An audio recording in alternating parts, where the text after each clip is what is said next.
नमस्कार दोस्तों, मैं अजय कुमार लिटिल गुरु चैनल में आपका स्वागत है। दोस्तों, आज इतिहास का प्राचीन भारत में लुसेंट का जो वन लाइनर टॉपिक वाइज जो बनाए हैं पीडीएफ, उसका डिस्कशन इस वीडियो में करेंगे। दोस्तों, अगर वीडियो अच्छा लगेगा तो लाइक कीजिएगा, कमेंट बॉक्स में ज़रूर कमेंट कीजिएगा वीडियो कैसा लग रहा है। और चैनल पे पहली बार विजिट करने चैनल को सब्सक्राइब कर लें, बगल में बेल आइकन घंटी होगा दबा दीजिएगा, जिससे आने वाला कोई वीडियो पहले आप तक पहुँचेगा। और इसका पीडीएफ चाहिए तो वीडियो के नीचे पीडीएफ का लिंक रहता है, वहाँ से डाउनलोड कर सकते हैं। साथ ही हमारे टेलीग्राम से भी जुड़ सकते हैं, क्योंकि टेलीग्राम में भी यह पीडीएफ आपको डाल दिया जाएगा। और वो दोनों जगह से आप नहीं ले पा रहे हैं तो कमेंट बॉक्स में ज़रूर कमेंट कीजिए, तो उसका हम दूसरा उपाय आप लोग के लिए खोजेंगे। चलिए दोस्तों, यह वीडियो जो है अधिक से अधिक अपने फ्रेंड सर्किल में शेयर कीजिए, जो उनको जो भी प्रतियोगी परीक्षा की तैयारी कर रहे हैं उसमें इस टॉपिक से क्वेश्चन रहता है, तो वो भी उनको भी फ़ायदा हो जाएगा। चलिए अब क्वेश्चन नंबर 1 देखते हैं। इसको आप गाना की जैसे सुनते हैं उस तरह अगर सुन लीजिएगा तो आपको याद हो जाएगा। पीडीएफ रहेगा, उसको भी थोड़ा लिख लीजिएगा तो 100% ये आपके मस्तिष्क में सेट हो जाएगा। चलिए अब देखते हैं। भारतीय उपमहाद्वीप में शामिल देशों की संख्या 5 गो है। कौन कौन है? तो भारत है, पाकिस्तान है, बांग्लादेश है, नेपाल है, भूटान है। उसके बाद भारत का सबसे प्राचीन वेद धर्म ग्रंथ वेद है। वेद जानते हैं, वेद को संकलित किया वेद व्यास ने, क्योंकि वेद अपरुषीय है। वेद अपरुषीय है, किसी व्यक्ति द्वारा नहीं लिखा गया है, किसी देवता द्वारा माना जाता है। इसको सिर्फ संकलित करने का वेद व्यास किया, या ऋग वेद को संकलित वेद व्यास ने किया, यजुर्वेद को संकलित वेद व्यास ने किया, साम वेद को संकलित वेद व्यास ने, अथर्ववेद को संकलित वेद व्यास ने किया था। वेदों की संख्या 4 है, आप जानते हैं। ऋग्वेद, यजुर्वेद, सामवेद, अथर्ववेद। क्रम वाइज जैसे लिखा संकलित हुआ वैसे लिखा, वैसे आपको लिख दिए हैं। पहले ऋग्वेद, तब यजुर्वेद, तब सामवेद, अथर्ववेद। जिसमें ऋग्वेद, यजुर्वेद, सामवेद को वेद त्रयी में रखा गया है, और अथर्ववेद जो है वेद त्रयी में शामिल नहीं है। सही वेद को संकलित वेद व्यास ने किया, भाषा संस्कृत में किया था। और सबसे प्राचीन वेद ऋग्वेद है, जिसको पद शैली या कविता में लिखा गया है। और चारों वेद को सम्मिलित रूप से संहिता कहा जाता है। वेद से ही वसुधैव कुटुंबकम शब्द लिया गया, इसका अर्थ होता है धरती ही परिवार है। सनातन धर्म का मूल उद्देश्य भी रहता है वसुधैव कुटुंबकम, इसलिए हमारे मोदी जी बराबर बोलते रहते हैं वसुधैव कुटुंबकम। आगे है, सभी देवताओं की स्तुति की चर्चा ऋग्वेद में किया गया है। वेद त्रयी में शामिल ऋग्वेद, यजुर्वेद, सामवेद को वेद त्रयी में रखा गया, अथर्ववेद को नहीं रखा गया। आगे है, ऋग्वेद में मंडलों की संख्या 10 है, सूक्त 1028 है, बालखिल्ड 11 है। ऋग्वेद में मंत्र कितना है? 10,462 है। ऋचा 1 लाख से अधिक ऋचा है। ऋग्वेद में कुल 10 मंडल है, जिसमें सबसे प्राचीन मंडल 7वां मंडल है। 7वां मंडल में 10 राग युद्ध की चर्चा है। यह 10 राग युद्ध जो है सुदास और 10 जनों के बीच हुआ था, जिसमें सुदास विजयी हुआ, और यह युद्ध रावी नदी के तट पर लड़ा गया, जिसमें पुरुषनी भी कहा जाता है। रावी को यूनानी भाषा में हाइड्राइटिज नदी भी कहते हैं। सबसे प्राचीन मंडल 7वां मंडल है, जबकि 2 से 7वां मंडल तक को प्राचीनतम मंडल कहा जाता है। सबसे आधुनिक मंडल प्रथम और 10वां मंडल को कहा जाता है, क्योंकि बाद में जोड़ा गया है। सभी देवताओं की चर्चा ऋग्वेद में किया गया है। ऋग्वेद का हिंदी अनुवाद स्वामी दयानंद सरस्वती ने किया, जबकि अंग्रेजी अनुवाद मैक्स मूलर के द्वारा किया गया। ऋग्वेद के तीसरे मंडल में गायत्री मंत्र की चर्चा है, जो विश्वामित्र द्वारा संस्कृत भाषा में लिखा गया है, जो सूर्य देवता को समर्पित है। आगे चलते हैं। गायत्री मंत्र जो सूर्य देवता को समर्पित। ऋग्वेद के 8वें मंडल में हस्तलिखित शब्द का प्रमाण मिला, जिसे खील कहा गया है। और समुद्र का देवता वरुण देवता की चर्चा भी 8वें मंडल में किया गया। ऋग्वेद के 9वें मंडल में देवता सोम की चर्चा की गई है। ऋग्वेद के 9वें मंडल में कहा गया, मैं कवि हूँ, मेरे पिता वेद है, मेरी माता चक्की चला रही है, 9वें मंडल में है। ऋग्वेद के 10वें मंडल में वन व्यवस्था की चर्चा की गई है। ऋग्वेद में शूद्र की चर्चा 10वें मंडल में किया गया है। ऋग्वेद में सर्वाधिक बार जिक्र देवता कहेंगे तो इंद्र है, जिनका 250 बार नाम लिया गया है। इंद्र के लिए पुरंदर शब्द का प्रयोग किया गया है। और सबसे प्रमुख देवता थे इंद्र, जो है युद्ध के देवता है, बादल का देवता, वर्षा का देवता इंद्र को माना जाता है, जिनका नाम 250 बार लिया गया, जिसको पुरंदर किला को जीतने वाला कहा जाता है। ऋग्वेद में दूसरे प्रमुख देवता अग्नि हुए, अग्नि का 200 बार नाम लिया गया है। अग्नि देवता और मनुष्य के बीच मीडिएटर का काम करते थे। प्रकाश का देवता अग्नि को माना जाता है। ऋग्वेद के तीसरे प्रमुख देवता वरुण देवता है, जिसका नाम 180 बार लिया गया। जल देवता या समुद्र देवता वरुण देवता को कहा जाता है। लोगों के नैतिक कार्यों का नियंत्रण वरुण देवता करते थे। ऋग्वेद के चौथे प्रमुख देवता सोम हुए, सोम का नाम 118 बार लिया गया। वनस्पति, पेड़ पौधा का, जंगल का देवता सोम को माना जाता है। ऋग्वेद के 5वें प्रमुख देवता विष्णु थे, विश्व के पालन करता है, इनका 100 बार नाम लिया गया है। आगे चलते हैं और प्रमुख देवता की बात करें कि सूर्य देवता तेज का देवता सूर्य को कहते हैं, पशुओं का देवता पूषण को कहा जाता है, प्रगति उत्थान का देवता उषा को कहते हैं, आकाश का देवता धव को कहते हैं, भावना की देवी अदिति को कहा जाता है, और यज्ञ का देवता बृहस्पति को कहते हैं, आंधी तूफान का देवता मरुत को कहा जाता है, आंधी तूफान का देवता मरुत को कहते हैं। आगे है, ऋग्वेद में आर्य शब्द का प्रयोग 36 बार किया गया है। अब जानते हैं इंद्र के लिए 250 बार किया नाम लिया गया है, अग्नि के लिए 200 बार, वरुण देवता 180 बार, सोम देवता 118 बार लिया गया है, गाय का 176 बार नाम लिया गया है, पिता का 300 पिता का ऋग्वेद में 335 बार नाम लिया गया है। ऋग्वेद में सर्वाधिक जिक्र सिंधु है, गंगा का 1 बार, यमुना का 3 बार नाम लिया गया है, जन का प्रयोग 275 बार लिया गया है, कृषि का प्रयोग 24 बार लिया गया है, सभा का 8 बार ऋग्वेद में नाम लिया गया है, समिति का 9 बार लिया गया है, आर्य का 36 बार लिया गया है, विष का 170 बार नाम लिया गया है, विदत का 122 बार नाम लिया गया है। ऋग्वेद में जौ को यव कहा जाता है, गाय को अधन्य कहा जाता है, चावल को ब्रीह कहा जाता है, उड़द की दाल को मांस कहा जाता है, लोहा को श्याम अयस कहा जाता है, तांबा को लोह अयस कहा जाता है, हल को लांगल कहा जाता है, बैलगाड़ी को अनस कहा जाता है, बैल को वृक कहा जाता है। ऋग्वेद पढ़ने वाले पाठक या ज्ञाता को होत्रा या होत्री कहा जाता है। ऋग्वेद का उपवेद आयुर्वेद है, जिसकी रचना धन्वंतरी ने किया था। बिहार सरकार ने नकली दवाओं को रोकने के लिए ऑपरेशन धन्वंतरी चलाया था। धन्वंतरी जो है पेशा से डॉक्टर थे, जो चंद्रगुप्त द्वितीय के दरबार में रहते थे। भारत के इतिहास में 2 ऐसे शासक हुए जिसके दरबार में 9 रत्न रहते थे, एक अकबर, दूसरा चंद्रगुप्त द्वितीय। उस 9 रत्न में एक डॉक्टर थे धन्वंतरी, जो चंद्रगुप्त द्वितीय के दरबार में रहते थे। कालिदास जो लेखक हैं चंद्रगुप्त द्वितीय के दरबार में रहा करते थे। 12 मही चंद्रगुप्त द्वितीय के दरबार में रहते थे, वो भी डॉक्टर थे। चलिए आगे है, ऋग्वेद की तुलना किस पारसी ग्रंथ से किया समकक्ष है? जैन दविस्ता। पारसी धर्म का पवित्र धर्म ग्रंथ जैन दविस्ता है, पूजा स्थल अग्नि मंदिर है। पारसी धर्म के संस्थापक जरथुस्त्र थे। पारसी धर्म का उदय ईरान में हुआ, इसके प्रमुख देवता अहुर होते हैं। पारसी सबसे पहले भारत में गुजरात में बसे थे, वर्तमान में सबसे ज़्यादा मुंबई में है, और इनका प्रमुख त्यौहार है नवरोज त्यौहार, पारसी धर्म का प्रमुख त्यौहार है। आगे है, ऋग्वेद में सर्वाधिक जिक्र नदी सिंधु है, सबसे पवित्र नदी सरस्वती है। गंगा का नाम 1 बार लिया गया है, यमुना का 3 बार नाम लिया गया है। गंगा को राष्ट्रीय नदी का दर्जा 4 नवंबर 2008 को मिला था। नमामि गंगे कार्यक्रम जून 2014 में आया। गंगा एक्शन प्लान 1985 में हुआ। ऋग्वेद में गाय का नाम कितनी बार लिया गया? 176 बार। समिति का 9 बार, जबकि ऋग्वेद में समिति का 9 बार लिया गया है, जबकि सभा का 8 बार नाम लिया गया। वामन अवतार के 3 भागों का जिक्र, मतलब बौना अवतार भगवान का जो उसका वर्णन, बौना अवतार जो मतलब वो बौना होके जो 3 डेग में पूरा पृथ्वी नाप लिए थे, उसकी चर्चा ऋग्वेद में किया गया। ऐसे सभी देवी देवता भगवान की चर्चा ऋग्वेद में किया गया। गद एवं पद के नाम से यजुर्वेद को जाना जाता है। कर्म, युद्ध एवं यज्ञ की चर्चा यजुर्वेद में है। बलिदान की चर्चा यजुर्वेद में है। कर्मकांडीय वेद भी यजुर्वेद को कहा जाता है। यजुर्वेद के ज्ञाता पाठक जो है अधर्वियों को कहते हैं। यजुर्वेद को उपवेद धनुर्वेद है। धनुर्वेद की रचना विश्वामित्र ने किया था संस्कृत भाषा में। यज्ञों के नियम कानून की चर्चा यजुर्वेद में किया गया। भारतीय संगीत का जनक सामवेद को कहते हैं। 7 स्वर का जनक सामवेद को कहा जाता है। देवकी पुत्र श्री कृष्ण की चर्चा सामवेद में है। सामवेद के ज्ञाता अगर कहा जाए तो उद्गाता है। सामवेद का उपवेद गंधर्व वेद है। सामवेद का उपवेद क्या है? गंधर्व वेद है। सामवेद का उपवेद क्या है? गंधर्व वेद है। गंधर्व वेद है जिसकी रचना भरत मुनि के द्वारा किया गया था। आगे है सबसे आधुनिक वेद, सबसे चौथा वेद अथर्ववेद को कहा जाता है, जिसके ज्ञाता पाठक ब्रह्मा जी को मानते हैं। और अथर्ववेद का उपवेद शिल्प वेद है, जिसकी रचना विश्वकर्मा के द्वारा किया गया था।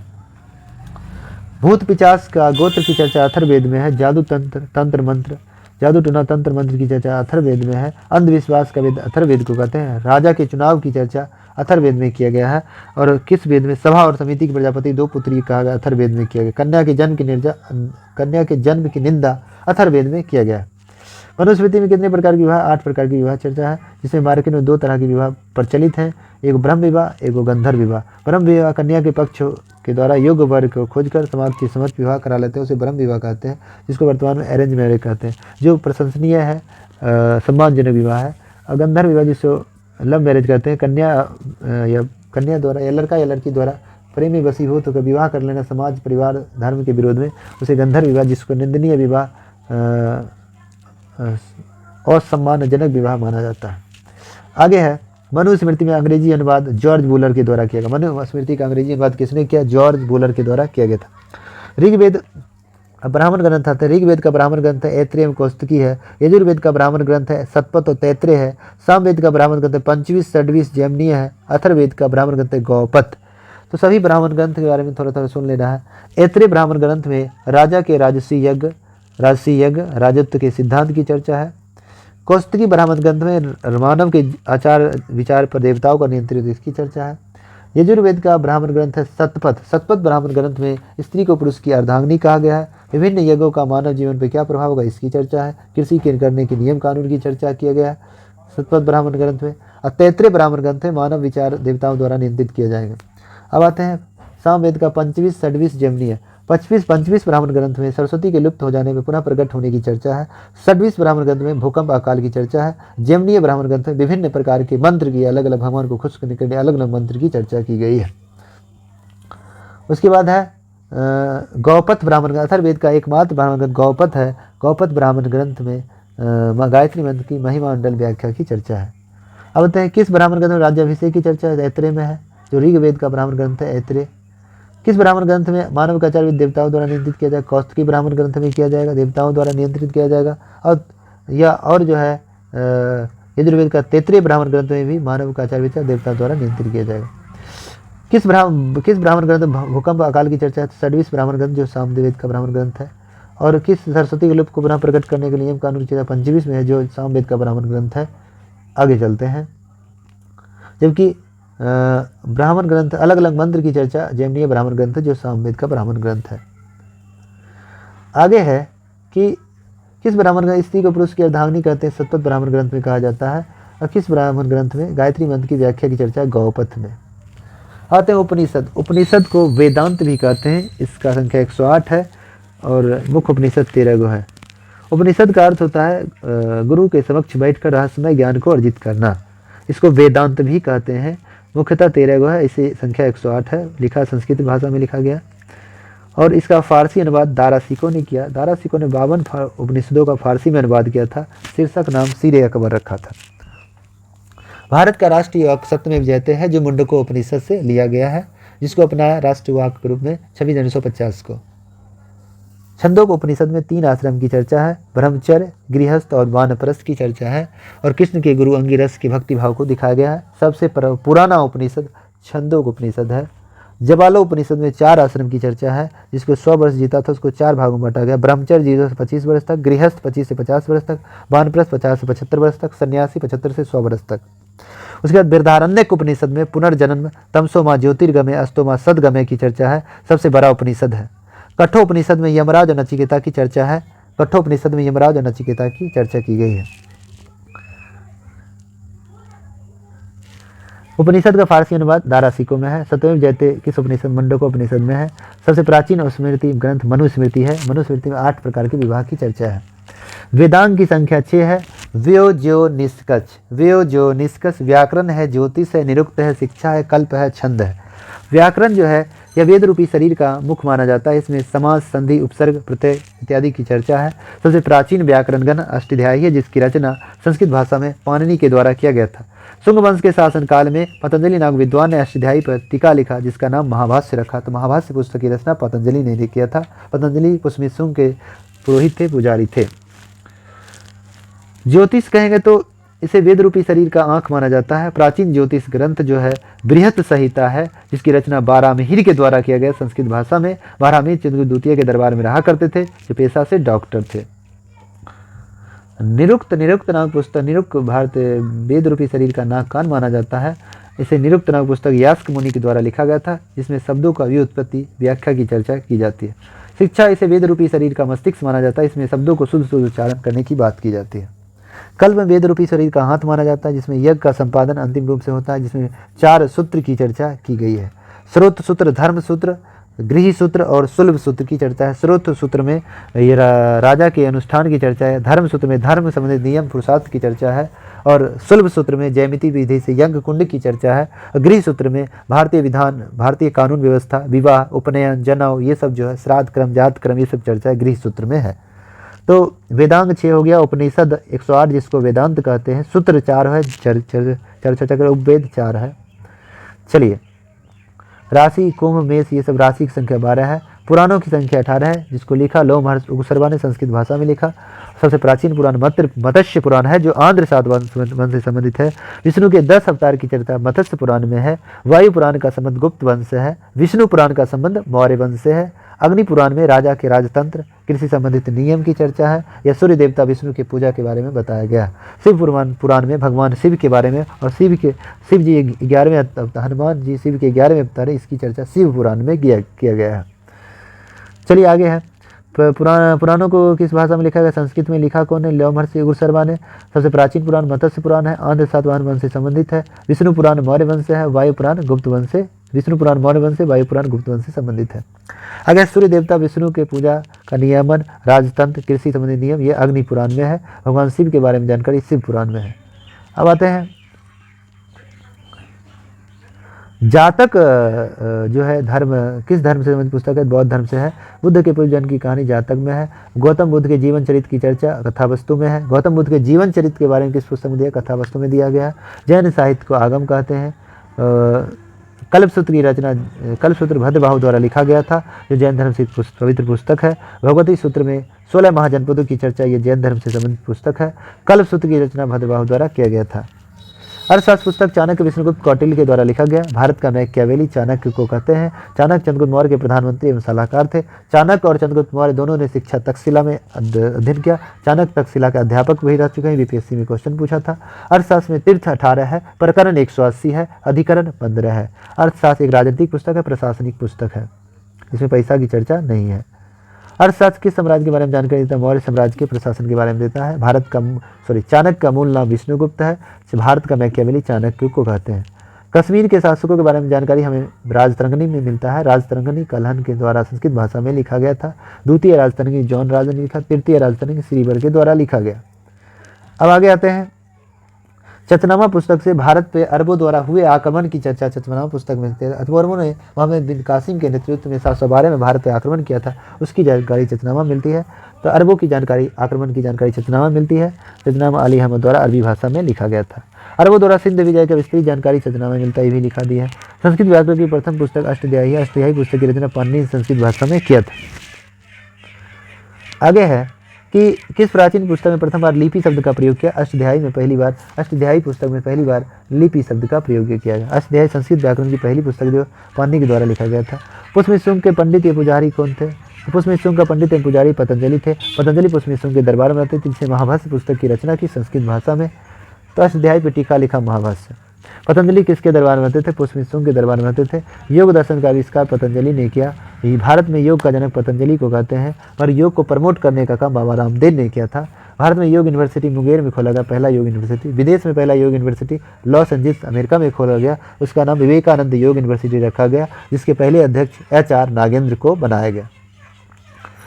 आगे है कि टेसियस कहाँ का लेखक था? यूनान का था। इतिहास का पितामह हेरोडोटस को कहा जाता है, जिसने हिस्टोरिका पुस्तक में इतिहास के बारे में भारत फारस के बीच व्यापार के बारे में जानकारी दिया है। सिकंदर कहाँ के निवासी थे? यूनान के निवासी थे। मेगास्थनीज किसका राजदूत था? सेल्यूकस निकेटर का राजदूत था। मेगास्थनीज किसके दरबार में भारत की यात्रा किए थे? चंद्रगुप्त मौर्य के दरबार में भारत की यात्रा पर आए थे और इंडिका पुस्तक लिखे, जिसमें मौर्य समाज को 7 वर्गों में बांटा था। किसने पाटलिपुत्र को पोलिबरोथा कहा? तो मेगास्थनीज ने कहा था। पाटलिपुत्र का संस्थापक उदयन थे। पाटलिग्राम की स्थापना अजातशत्रु के द्वारा किया गया। पटना शहर की स्थापना शेरशाह सूरी के द्वारा 1541 में किया गया था। आगे है कि यूनानी लेखक डायमेकस किसके राज दरबार में रहते थे? बिंदुसार के दरबार में। डायमेकस जो है राज दरबार बिंदुसार के दरबार में रहते थे। डायनोसियस अशोक के दरबार में, जो कि भारत का भूगोल इंडियन ज्योग्राफी पुस्तक टॉलमी ने लिखा था। नेचुरल हिस्ट्री प्लिनी के द्वारा लिखा गया। फाहियान चीनी यात्री था, जो चंद्रगुप्त द्वितीय के दरबार में भारत की यात्रा किए थे, और फू क्यू की पुस्तक फाहियान ने लिखा था।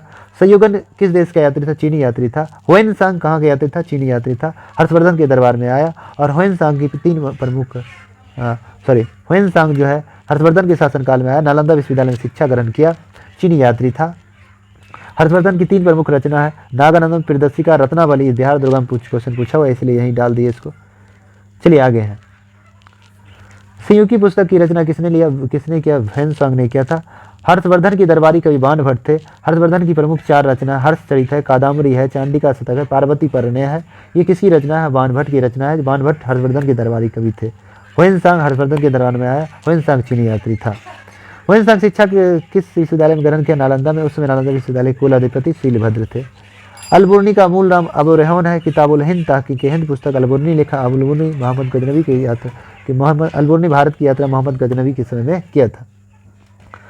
आगे आते हैं, कहता है कि अरबी भाषा में लिरहला पुस्तक इब्न बतूता द्वारा लिखा गया। इब्न बतूता मोरक्को का यात्री था जो मोहम्मद बिन तुगलक के दरबार में भारत की यात्रा पर आया था। इसने 1333 में भारत की यात्रा किया था। इसे इब्न बतूता को अपना राजदूत बनाकर एमबीटी मोहम्मद बिन तुगलक ने चीन इसे 1342 में भेज दिया। आगे तारानाथ एक तिब्बती लेखक था जिसने कंगूर और तंगूर पुस्तक लिखा और बिंदुसार को 16 राज्यों का विजेता तारानाथ ने ही बताया था। उसके बाद मार्को पोलो कहाँ का यात्री था? इटली का यात्री था। आगे है कि भारत का पूरा तत्व शास्त्र का पिता किसे कहा? अलेक्जेंडर कनिंघम को कहा जाता है। भारत धर्म या भागवत धर्म अपनाने वाले प्रथम विदेशी हेलियोडोरस हैं, जिसकी जानकारी गरुड़ ध्वज स्तंभ लेख से मिलता है जो मध्य प्रदेश के विदिशा में स्थित है। आगे है, सबसे पहले भारतवर्ष का जिक्र किस अभिलेख से मिला? हाथी गुफा अभिलेख जो उड़ीसा में है। सबसे पहले भारत पर हुन आक्रमण की जानकारी भीतरी स्तंभ लेख से मिली है। सती प्रथा का पहला साक्ष्य एरन अभिलेख भानुगुप्त के समय में लिखा गया, उससे सती प्रथा का जानकारी एरन अभिलेख से मिला है। रेशम बुनकरों की जानकारी हमें किस अभिलेख से मिली है? मंदसौर अभिलेख से मिला है। आगे है कि कुत्ते के साथ उसके मालिक को दफनाने का प्रमाण बुजरहोम जम्मू कश्मीर से मिला है। प्राचीनतम सिक्के को आहत सिक्का या कास्पर्ण या पंचमार सिक्का कहते हैं। किसके शासक ने सबसे पहले सिक्का पर लेख लिखने की शुरुआत की? यवन शासक ने। किसके सिक्के पर बीना का प्रमाण मिला है? समुद्रगुप्त के बीना बजाते हुए प्रमाण मिला है। भारत में सबसे पहले रोमन सिक्के का प्रमाण कहाँ से मिला? अरिकमेंडू से मिला है। हाथी गुफा अभिलेख किसके शासनकाल में लिखा गया? कलिंग नरेश खारवेल के समय में उड़ीसा के समय में लिखा गया था। जूनागढ़ या गिरनार अभिलेख किसके समय में लिखा गया? रुद्रदाम प्रथम के समय में लिखा गया। गुजरात में जूनागढ़ अभिलेख। संस्कृत भाषा का पहला अभिलेख जूनागढ़ अभिलेख है। आगे है, नासिक अभिलेख किसके समय में लिखा गया? गौतमी बालश्री महाराष्ट्र में लिखा गया था। प्रयाग प्रशस्ति लेख हरिसेन के द्वारा लिखा गया, समुद्रगुप्त उत्तर प्रदेश में है। एहोल अभिलेख पुलकेशिन द्वितीय के समय में कर्नाटक के समय में लिखा गया था। एहोल अभिलेख रवि कर्ती के द्वारा लिखा गया। मंदसौर अभिलेख जो यशो बर्मन के समय मध्य प्रदेश में लिखा गया था। ग्वालियर अभिलेख किसके समय में लिखा गया? प्रतिहार नरेश भोजराज मध्य प्रदेश में यह स्थित है। ग्वालियर जो मध्य प्रदेश में होता है, प्रतिहार नरेश भोजराज के द्वारा यह उसके समय में लिखा गया था। भीतरीय जूनागढ़ अभिलेख स्कंदगुप्त के समय में लिखा गया जो गुजरात में है। देवपारा अभिलेख जो है बंगाल शासक विजय सेन के समय में लिखा गया था। अभिलेख का अध्ययन एपिग्राफी कहलाता है। आगे है, उत्तर भारत में मंदिर किस शैली में बनी हुई है? तो नागर शैली में है। दक्षिण भारत में मंदिर जो है द्राविड़ शैली में है। मध्य भारत में मंदिर जो है वेश्य शैली में है। नागर शैली के मंदिर का शिखर वर्गाकार चकोर होता है। द्रविड़ या पल्लव शैली का मंदिर का शिखर जो है आयताकार रहता है और बैसर शैली चालुक्य शैली का मंदिर का शिखर जो है गोलाकार होता है। पंचायत शब्द का संबंध मंदिर से ही है। पंचायत क्या होता है? पंचायत शैली में मुख्य मंदिर 4 अलग अलग सहायक मंदिरों से घिरा रहता है, उसे पंचायत मंदिर शैली भी कहते हैं। आगे आते हैं, मंदिर के मुख्य प्रवेश द्वार को गोपुरम कहा जाता है। कंदरिया महादेव मंदिर जो है पंचायत मंदिर शैली का उदाहरण है जो खजुराहो मध्य प्रदेश में है। लक्ष्मण मंदिर खजुराहो मध्य प्रदेश में है। लिंगराज मंदिर भुवनेश्वर उड़ीसा में है। दशावतार का मंदिर देवगढ़ उत्तर प्रदेश में है। गोंडेश्वर मंदिर महाराष्ट्र में स्थित है।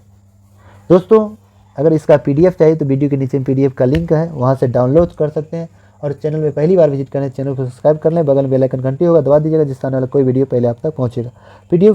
इसका PDF चाहिए तो वीडियो के नीचे लिंक है, वहाँ से डाउनलोड कर सकते हैं। हमारे टेलीग्राम से भी जुड़ सकते हैं। चलिए दोस्तों, आज इतने तक रहते हैं। जय हिंद, जय भारत।